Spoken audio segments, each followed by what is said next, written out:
आज जो हम प्रॉब्लम डील करने जा रहे हैं वो जेई एडवांस का प्रॉब्लम है। सिचुएशन और सिनेरियो पे काम करने वाले हैं। जब भी जेई एडवांस के सवाल को आप डील करें तो फंडामेंटल कॉन्सेप्ट को यूटिलाइज करें। जब भी आप फंडामेंटल कॉन्सेप्ट को यूटिलाइज करिएगा तो आपका सवाल बनेगा। दूसरा कि बहुत बेसिक बेसिक चीज़ डायग्राम के थ्रू समझिए, और जब वो डायग्राम आपके दिमाग में आ जाए, माइंडसेट में चला जाए, तब उस डायग्राम को अपने कॉपी पे ड्रॉ कीजिए। तो चलो हम आज सवाल को डील करने जा रहे हैं, ठीक है। तो इस क्वेश्चन को एक बार रीड ऑन कर लेते हैं, बट रीड करने में आप बोर हो जाइएगा। तो हम क्या करते हैं ना, क्वेश्चन को समझाते हैं फिगर से, तो ज्यादा क्लियरिटी मिलेगा आपको, विजन मिलेगा। तो सबसे पहला लाइन रीड करते हैं, इस लाइन से थोड़ा बहुत क्लियर विजन मिलेगा। तो ये बोलता है a smooth semi circular wire track of radius R is fix in a vertical plane. ठीक है, हम एक काम करते हैं, अपना एक ट्रैक बनाते हैं और ट्रैक डिजाइन करते हैं कि कैसा है। तो सबसे पहले हम क्या करते हैं, अपना ट्रैक का डिजाइन करते हैं। तो सी हम अब एक ट्रैक का डिजाइन करते हैं, ठीक है। तो हम एक ट्रैक ड्रॉ कर लेते हैं, ठीक है। ये हमारा ट्रैक है। फिर ये यहां से सेंटर से यहां तक का जो रेडियस है वो आर है। ध्यान से समझ लीजिए, ठीक है। अब क्या करते हैं कि कहा है क्वेश्चन में कि एक स्प्रिंग को कनेक्ट किया गया है और यहां पे एक रिंग लगाया गया है। स्प्रिंग का जो नेचुरल लेंथ है वो क्या दिया हुआ है, 3r/4 दिया हुआ है, ठीक है। और वो एंगल कितना बना रहा है, 60 डिग्री बना रहा है। यहाँ पे एंगल कितना बन रहा है, तो ये एंगल बन रहा है 60 डिग्री, ठीक है। ये एंगल बन रहा है 60 डिग्री और ये हमारा पी पॉइंट है, ठीक है। इतना चीजें आपको क्लियर विजन में मिल गया। अब समझिए जरा और चीजें कि ये हमारा पॉइंट ओ है, ठीक है। अब इस क्वेश्चन का एक बड़ा पैरामीटर होगा कि क्या किस पॉइंट पे ये रिंग स्लिप कर रहा है। तो शुरुआत में रिंग को क्या रखा गया, स्टेशनरी रखा गया है। मतलब जो हम लोग यहाँ पे पी पॉइंट पे रिंग पहनाए हुए हैं वो रिंग स्टेशनरी है शुरुआत में, ठीक है। बोला गया है कि स्प्रिंग का जो नेचुरल लेंथ है वो 3r/4 है और स्प्रिंग कांस्टेंट जो है वह mg/r है। तो स्प्रिंग कांस्टेंट दिया है, स्प्रिंग कांस्टेंट कितना दिया हुआ सवाल में, तो k का वैल्यू दिया हुआ है mg/r। दूसरा क्या दिया है, natural length of spring, natural length of spring. तो नेचुरल लेंथ ऑफ स्प्रिंग कितना दिया हुआ है, 3r/4। ये चीज दिया हुआ है। कहता है किसी इंस्टेंट पे ये रिंग स्लिप किया, ठीक है। स्लिप करेगा तो ये जो मूव करेगा वो टेंजेंशियल लाइन पे मूव करेगा। तो सवाल यही पूछा है कि इसका टेंजेंशियल एक्सेलरेशन क्या होगा। दूसरा सवाल पूछा है कि इसका फ्री बॉडी डायग्राम बनाइए और इसके नॉर्मल रिएक्शन के बारे में इंफॉर्मेशन बताइए। तो ध्यान से सुनिएगा, यदि नॉर्मल फोर्स रेडियली इनवर्ड लगेगा, यदि कांटेक्ट का इनर सरफेस यदि कांटेक्ट में है तो वो इनवर्ड लगेगा, और यदि आउटर सरफेस में है तो वो क्या लगेगा, आउटवर्ड लगेगा। जब वो इनर इनवर्ड लगेगा तो नॉर्मल क्या होगा, पॉजिटिव होगा, आउटवर्ड क्या होगा, वो निगेटिव होगा। तो ये छोटा सा इंफॉर्मेशन आप दिमाग में रखिएगा, ठीक है। चलिए, अब ये डिस्टेंस की बात हो रही है कि इसका नेचुरल लेंथ 3r/4 है। तो पता ये हम एक यहां से लाइन ड्रॉ कर सकते हैं। यदि C से O, हम बोलते हैं C से O और C से O और CP वो R है, क्लियर है। ये रेडियस R है तो ये भी रेडियस R होगा। ये दोनों रेडियस R होगा तो ये एंगल क्या होगा, 60 डिग्री होगा। तो बाय डिफॉल्ट ये भी एंगल क्या हो जाएगा, 60 डिग्री हो जाएगा। अब ये 60 डिग्री हो जाएगा, इसका मतलब ये भी पता चल गया कि OP जो होगा वो R होगा।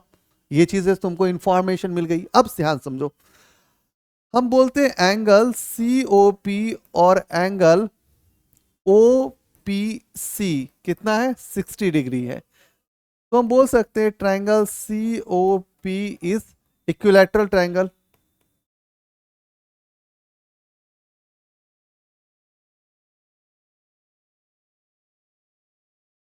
बोल सकते हैं ना जी, बोल सकते हैं।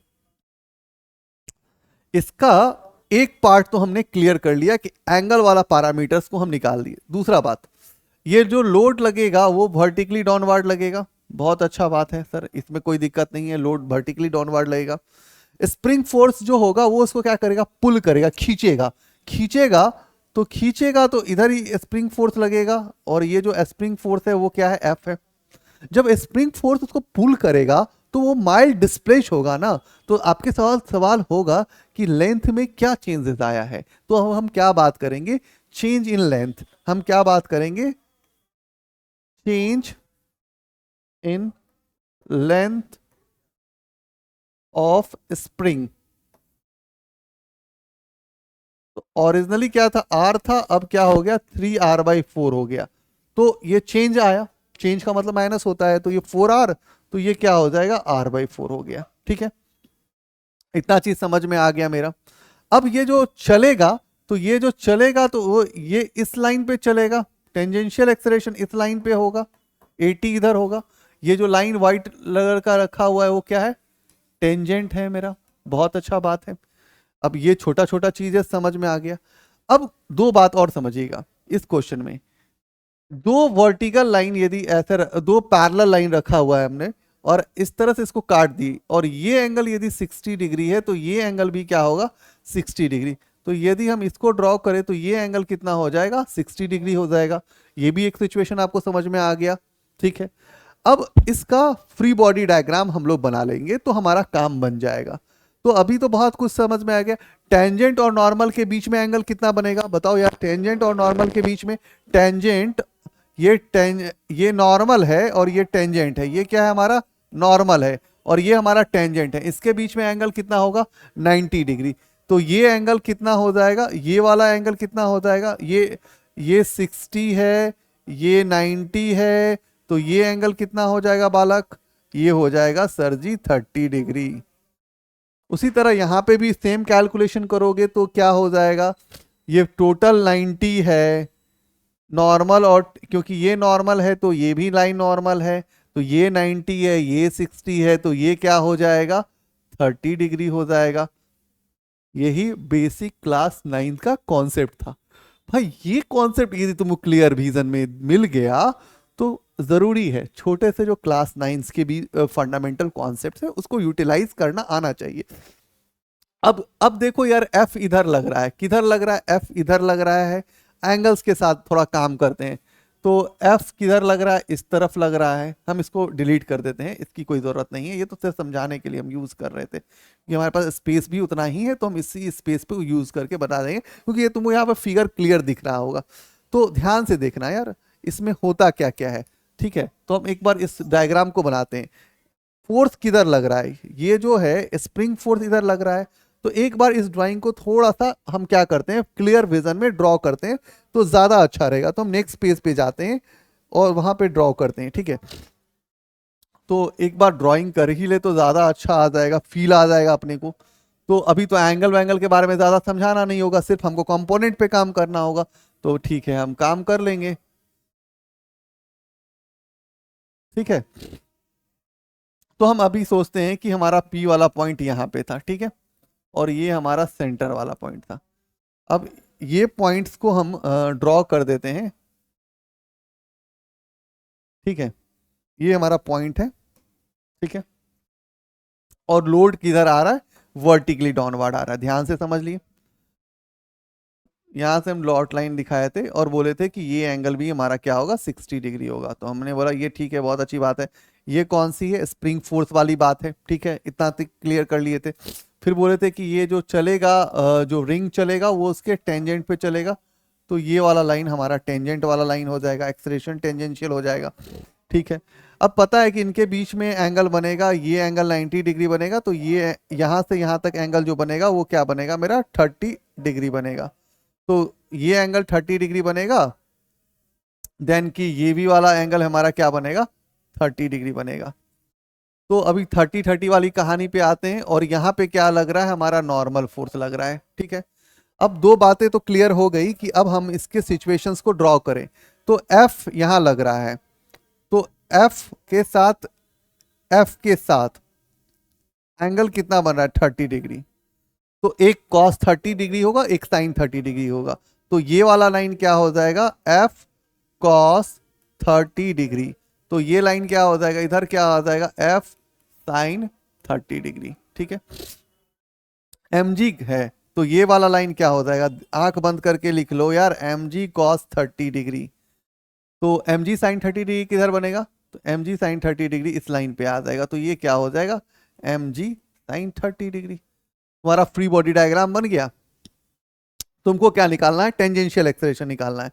तो तुम बोलोगे कि F T tangential acceleration equal to क्या क्या है, तो ध्यान से लिखना, F cos 30 degree plus plus M G cos 30 degree. अब ये चीज तो लिख लिए। अब F T equal to F, F कितना निकाले थे, तो F sir equal to K into X था। के क्या था, एम जी बाई आर था, और एक्स कितना निकला था, आर बाई 4 निकला था। ये कट गया तो ये कितना आ गया, एम जी बाई 4। ठीक है, यही क्लियर विजन था अपने पास। ठीक है, चलो बहुत अच्छी बात है। तो एफ की बात करते हैं, तो एफ कितना है मेरे पास, तो एम जी बाई 4 है। Cos 30 degree root 3 by 2 plus M G cos 30 degree root 3 by 2। कोई दिक्कत नहीं आना चाहिए, आएगा क्या, एकदम नहीं आएगा। तो फोर्स टेंजेंशियल इक्वल टू क्या हो जाएगा, root 3 M G by 8 plus root 3 M G by 2। LCM ले लो यार, एलसीएम ले लो। तो एलसीएम लोगे तो क्या हो जाएगा, 8 हो जाएगा। तो ये क्या हो जाएगा, रूट 3 एम जी प्लस, अब क्या हो जाएगा, ये 2 4 दा 8, तो 4 रूट 3 एम जी। ठीक है, तो force of tangential equal to क्या हो जाएगा, तो आपका रूट 3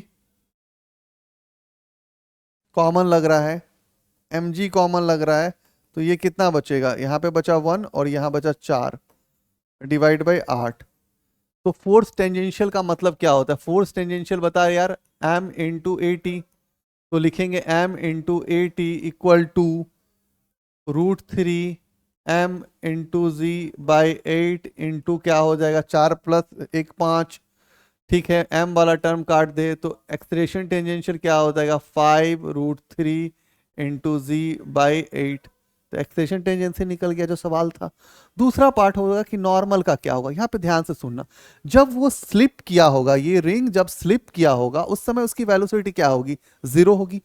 ठीक है, वेलोसिटी 0 है, तो इस पॉइंट पे जो एक्सलरेशन होगा, जो रेडियल की तरफ लगेगा, वो 0 होगा, क्योंकि आप ए रेडियल इक्वल टू बोलते हो V square by R. Velocity 0 हो रही है क्योंकि इधर कोई वेलोसिटी तो आ नहीं रही है। ये इसका क्या रोल है, इसका रोल है कि वो जो रिंग है उसको बैलेंसमेंट देना। यदि वो बैलेंसमेंट नहीं देगा तो रिंग क्या करेगा अपना, यार वो तो ऐसे ऐसे हिलने लगेगा।